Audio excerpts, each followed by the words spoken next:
Hey there, I wanted to launch a new series of videos that I'll be doing sporadically called Food for Thought. And we're going to open this one with a passage from Superbloom by Nicholas Carr. And in particular, I want to read about the ideas of Jean Baudrillard, the French intellectual. And here's what Nicholas Carr has to say about Jean Baudrillard and his concept of hyperreality. It was Jean Baudrillard, the French thinker, who more clearly than anyone else foresaw the implications of our media-induced psychic transformation. Nearly a century after Charles Cooley suggested that new communication technologies would liquefy society, Baudrillard gave us the first full account of what a liquefied society, our society, looks and feels like. Born in Reims in 1929, the son of low-level state workers, the grandson of dirt farmers, the first in his family to attend university, he was another unlikely media prophet. Coming out of a rustic culture he would later describe as mindless, uncivilized, uncouth, irresponsible, peasant-like, he struggled to make a place for himself in the pampered milieu of the Parisian Academy. Like many postmodern French intellectuals, he began his career in the 60s as a Marxist. But then in the 70s, as the revolutionary spirit of 1968 fizzled, he became something more interesting. He dismissed Marxism as an antiquated theory tied to a world of materiality, where the manufacture of physical goods was central not only to the economy, but also to people's lives and self-conceptions. In the new media-centered world we were entering, a world defined not by production, but by communication, not by objects, but by images, representations of things take precedence over the things themselves. Everything is mediated. We become, whether we realize it or not, simulated beings, experiencing simulated events in a simulated environment. Baudrillard coined the term hyperreality to describe existence in a world that has dissolved into information and communication. Quote, every reality is absorbed by the hyperreality of the code and simulation, he wrote in Symbolic Exchange and Death, his feverish 1976 masterwork. The principle, quote, the principle of simulation governs us now, rather than the outdated reality principle.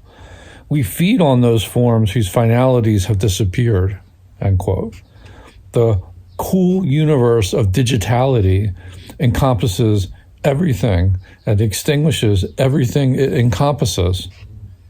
In the mid-70s, when electronic media was still very much in its analog phase and personal computers had yet to enter the home, Baudrillard's theory sounded extreme, if not unhinged.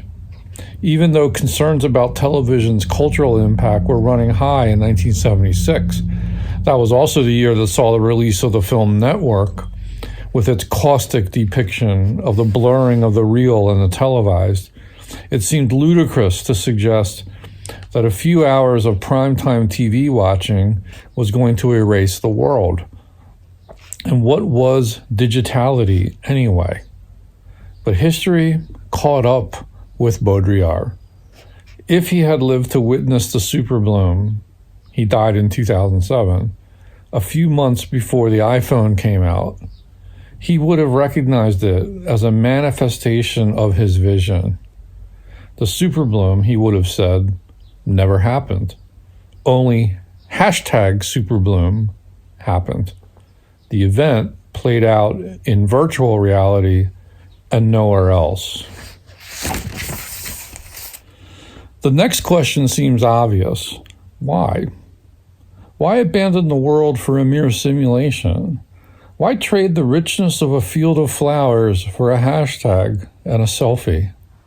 The MIT professor Sherry Turkle, having conducted deep ethnographic studies of computer users for many years, suggests that the screen provides, particularly for the sensitive young, a shield, against the risks of embarrassment and misinterpretation inherent in in-person socializing.